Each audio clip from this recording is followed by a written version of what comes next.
promotrice per la raccolta di fondi per l'associazione Alzheimer di Rovigo.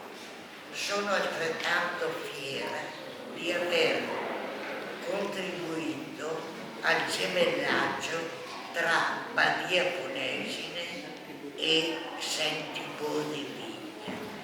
Quindi non credo di aver fatto tantissimo, ma forse qualcosa ho fatto, e mi riferisco anche a quanto ha detto il sindaco. Terribile, è vero.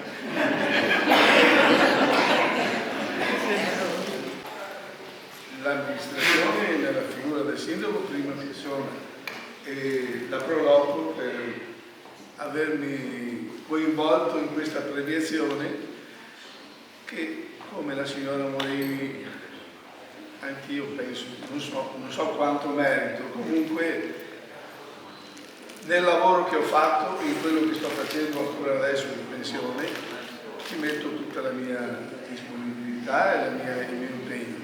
Ho avuto una fortuna però nel lavoro. In tanti anni, più di 20 anni di presidenza, ho avuto la fortuna di incontrare e di avere la collaborazione di tutto l'ambiente scolastico in cui lavoravo.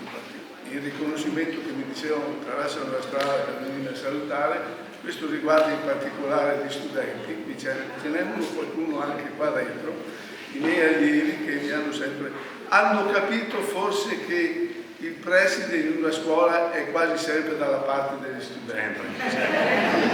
Spero che comunque da insegnante o da preside sei stimato nel momento in cui sei una persona credibile e impegnata nel tuo lavoro.